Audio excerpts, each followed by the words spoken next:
কি তোমাদের দেখে কি খেতে ইচ্ছা করছে? কি এই চটপাটা রেসিপিটা? হ্যাঁ, রেসিপিটা ভীষণই চটপাটা আর অথচ কিন্তু খুব একটা আনহেলদিও না, আবার খুব যে হেলদি বলবো সেরকমও না। কারণ এর মধ্যে অল্প ময়দা আছে, তেল আছে এই জন্য আমি বললাম অতটাও যে হেলদি বলবো সেরকম না। যাই হোক, এখানে নিয়ে নিয়েছি কিছু সুইট কর্ন। যাদের যাদের খেতে ভালো লাগে সেটা অবশ্যই এই রেসিপিটা ট্রাই করে দেখতে পারেন, ভীষণ দারুণ লাগবে। যাই হোক, একটা ছোট চপার নিয়ে নিয়েছিলাম, তার মধ্যে অলরেডি আগে আমি কিছু পেঁয়াজ কাটাকুটি করে নিয়েছি। তো সেখানে আমি বড় সাইজের দুটো পেঁয়াজ আবারও দিয়ে দিলাম। তো এই সুইট কর্নগুলো আপনারা চাইলে চপারের মধ্যে দিয়ে একবার কি দুবার একটু জাস্ট আধ ভাঙাও করতে পারেন বা গোটাও রাখতে পারেন। আমি আধ ভাঙা করিনি, আমি গোটাই রেখেছিলাম। তো এইভাবে পেঁয়াজগুলো নিয়ে নিলাম। আর বাচ্চাদের জন্য তো ভীষণই একটা ভালো চটপাটা খাবার। ওদেরকে এর মধ্যে নানা রকম সবজি দিয়ে খাওয়াতে পারেন। যেমন আমি এখানে কিছুটা নিয়ে নিলাম পালং শাক, অনেক না, 2 মুঠোর মতো, একদম ওই চপারের মধ্যে দিয়ে একদম কুচি কুচি কুচি কুচি কুচি কুচি কুচি করে দেবো। আর নিয়ে নেব এটা, যাই হোক, ওই যে সুইট কর্নের মধ্যে দিয়ে দিলাম। আর এখানে আরও নিয়ে নেব আমি ক্যাপসিকাম আর টমেটো। আপনারা চাইলে গাজর গ্রেট করে দিতে পারেন, আরও পনির দিতে পারেন, চিজ তো দিতেই পারেন আপনাদের ইচ্ছা মতো, মানে নানা রকম সবজি দিয়ে ভীষণ সুন্দর হয়। যাই হোক, সমস্তটা আমি যে কটা ইনগ্রিডিয়েন্টস আমার কাছে ছিল আমি একটু কাটাকাটি করে নিয়েছি। তো এখানে পেঁয়াজ দিয়ে দিলাম, দেখালাম পালং শাক, টমেটো এটা দিয়ে দিলাম। হ্যাঁ, ঝালের জন্য আপনারা কাঁচা লঙ্কা কুচিও দিতে পারেন, বাটাও দিতে পারেন, সেটা আপনাদের উপর নির্ভর করছে। ক্যাপসিকাম দিয়ে দিলাম। মানে একটা ঘরোয়া বেসিক মশলা দিয়ে রান্নাটা হবে, কিন্তু বেশ চটপাটা হবে। এরপর এখানে দিয়ে দিচ্ছি আমি কিন্তু কাঁচা লঙ্কা বাটা। হ্যাঁ, অবশ্যই বুঝে দেবেন যেরকম ঝাল। সামান্য একটু আদা বাটা দিয়ে দিলাম। আদার থেকে অর্ধেক সামান্য একটু রসুন বাটাও এখানে দিয়ে দিলাম। রসুনটা চাইলে আপনারা স্কিপ করতে পারেন, তবু দিলে বেশ একটু ভালো লাগবে। আবারও দিয়ে দিলাম একটু, এটা একটু আমি বেশ ঝাল ঝাল খেতে চাই বলে একটু লাল লঙ্কার গুঁড়ো, ধনের গুঁড়ো, জিরের গুঁড়ো। বললাম না, বাড়ির বেসিক মশলা এখানে পড়বে। অবশ্যই নুন দেবেন, এটা ভুলে যাবেন না। আর বাইন্ডিংয়ের জন্য আমি একটা খুব ছোট্ট সাইজের দেখুন একটা আলু নিয়ে নিয়েছি, সেটাকে সিদ্ধ করা আলু, সেটা ছাড়িয়ে নিচ্ছি। এই সিদ্ধ আলুটা এবার গ্রেটারের সাহায্যে একটু গ্রেট করে নিচ্ছি, যাতে এর মধ্যে কোনো লাম্পস না থাকে। তো তাহলে আমার মাখাতে এটা ভালো মানে সুবিধা হবে। আর এখানে কিন্তু হাতের ব্যবহার করতে হবে, আগে থেকেই বলে দিলাম। কর্নফ্লাওয়ার, ভরে ভরে কর্নফ্লাওয়ার, মানে হচ্ছে এটাকে তো একদম শুধু আলু দিয়ে কিন্তু এটার মধ্যে কোনো বাইন্ডিং আসবে না। তো এখানে আমি একটু কর্নফ্লাওয়ারের ব্যবহার করলাম, ওই ধরুন বড় চামচের 4 থেকে 5 চামচের মধ্যে। আমি ভিডিওর মধ্যে কোনো ফাঁকি রাখতে চাই না। এই ভিডিওটার মাঝে একটা ঘটনা ঘটবে, সেটা আপনারা দেখলেই বুঝতে পারবেন। চলুন হাতের সাহায্যে এখন খুব ভালো করে এটাকে এখন মাখিয়ে নিই। অবশ্যই খুব ভালোভাবে মাখাতে হবে, যেটা স্পুনের সাহায্যে হয় না। হাতে একটা আলাদা ব্যাপারই থাকে, শুধু মাখানো নয়, এর মধ্যে আমার মনে হয় ভালোবাসাটাও থাকে। অবশ্যই যে যার নিজের মানে ভালো লাগা। এটা আমি হাতের সাহায্যে মাখিয়ে নিচ্ছি। এটা অবশ্যই আপনারা মাখাতে মাখাতে বুঝতে পারবেন কীরকম এটা জল বেরিয়েছে সবজি থেকে।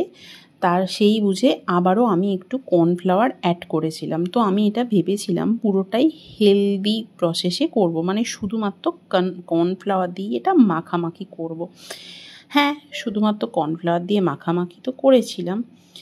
ভিডিওটা কিন্তু আমি ইউটিউবে দেখেছিলাম স্ক্রল করতে করতে। তো সেখান থেকে আমার ভালো লাগে, তো বাড়িতে যেহেতু উপকরণ ছিল ট্রাই করি।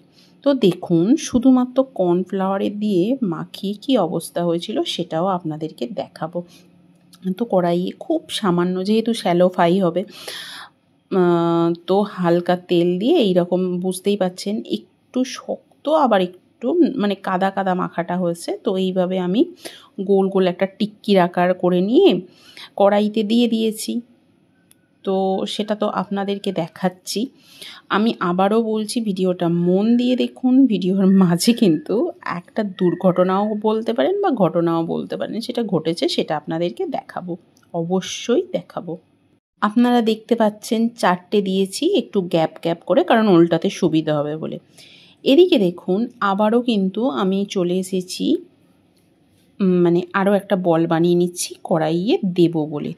সেই ফাঁকে দেখুন আমার কিন্তু কড়াইটা চেঞ্জ হয়ে গেছে। কেন অবস্থাটা হয়েছে দেখেছেন?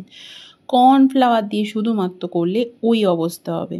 তো আমি যে সরি আপনাদের কাছে অনেক অনেক দুঃখিত। আমার যে কি হয়েছিল আমি নিজেই জানি না, মাথা প্রচণ্ড গরম হয়ে গিয়েছিল। তো সেই সময় এর মধ্যে আমি বেশি না 3 থেকে 4 চামচ ময়দা অ্যাড করেছিলাম। হ্যাঁ, ময়দা অ্যাড করতে দেখলাম এটা পুরোটা টেনে গেছে। আর বিশ্বাস করবেন না, অসম্ভব সুন্দরভাবে এটা চাটুতে আমি মানে প্রথমে একটা নিয়েছিলাম কড়াইতে, ননস্টিকেরই কড়াই নিয়েছিলাম, তারপর একটা তাওয়া নিয়েছিলাম। এখন যেটা ইউজ করছি সেটা হচ্ছে ননস্টিকের একটা তাওয়া নিয়ে সেখানে স্যালো ফ্রাই করেছিলাম। ভীষণ সুন্দর হয়েছিল, ভীষণ সুন্দর। ভিডিও শেষে দেখতে পাবেন। অবশ্যই ইউটিউব দেখে করতে গিয়ে আমি কর্নফ্লাওয়ার দিয়ে শুধুমাত্র করতে গিয়ে বিপদে পড়েছিলাম। তো ময়দাটা আমারই মাথা থেকে মনে হলো যে করতে করতে, যেহেতু রান্না কম বেশি করেই থাকি, তো এর মাঝে আমি এক্সপেরিমেন্টও করি। সব ভিডিও যে একদম ঠিকঠাক হবে সেটাও না। যাই হোক, হতেই পারে। আমারও সেরকম গাফিলতি এই ভিডিওতে হয়েছে, সেটা হচ্ছে আপনাদেরকে দেখানোই হয়নি যে আমি ময়দা ব্যবহার করেছি। তার জন্য ভীষণ ভীষণ দুঃখিত। আপনারা যদি মনে হয় খুব সামান্য পরিমাণে করে ট্রাই করে দেখতে পারেন, শুধুমাত্র কর্নফ্লাওয়ার দিয়ে আর কর্নফ্লাওয়ারের সাথে অল্প একটু ময়দা অ্যাড করে অবশ্যই দেখতে পারেন। কারণ আপনাদেরকেও একটু এক্সপেরিমেন্ট করা দরকার আছে, সব কিছু নিয়েই ভালো লাগবে। তো যাই হোক, এখানে ময়দা দিয়ে আমি করলাম। তো তারপর দেখলাম এটা খুব সুন্দর মানে তাওয়া থেকে না ছেড়ে ছেড়ে আসছে। দেখুন আমি দিয়েছি, আমি কিন্তু এখনও ওল্টাইনি। কি সুন্দর এদিক ওদিক হচ্ছিলো, মানে বুঝতেই পারছেন অলরেডি এটা ছেড়ে গেছে। কিন্তু আমি কর্নফ্লাওয়ারেরটা যে কিভাবে তুলেছি সেটা আমিই জানি। মানে রীতিমতো কড়াই আর খুন্তির একটা যুদ্ধ চলেছিল। সেই ভিডিওটা হয়তো আপনাদেরকে দেখালে আপনারা বুঝতে পারতেন।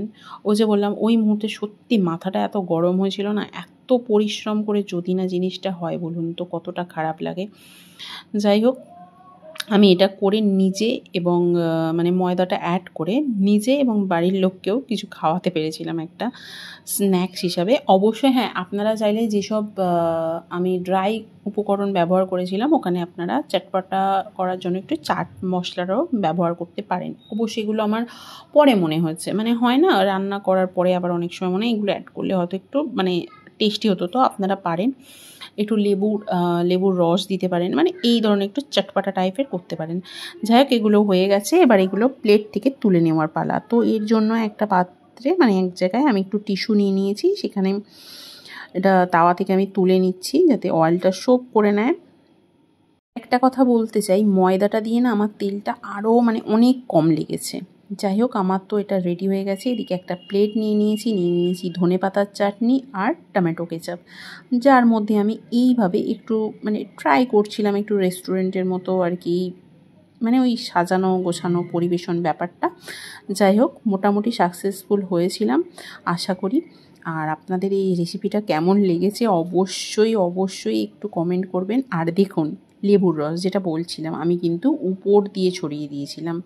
আপনারা চাইলে এটাও করতে পারেন, ওর মধ্যে মিশিয়েও দিতে পারেন। আর যখন মাখাবেন সেখানেও অ্যাড করতে পারেন চাট মশলা, লেবুর রস। তাহলে আশা করি রেসিপি আপনাদের ভালো লাগলো। টাটা, ভালো থাকবেন। আর দেখুন গরম করছিলাম আরও একবার। আর এরপর কিচেনের অবস্থাটা দেখুন, সামান্য এই টিকিয়া বানাতে গিয়ে কিচেনের অবস্থা দেখুন কি পরিমাণে নোংরা করেছি আমি। এরপর তো শুধু মানে রান্না করলে হবে না, এগুলোও পরিষ্কার করতে হবে। তো চলুন আমি এগুলো একটু পরিষ্কার করে নিয়ে তারপর খাওয়া দাওয়া করবো। টাটা, ভালো থাকবেন, সুস্থ থাকবেন।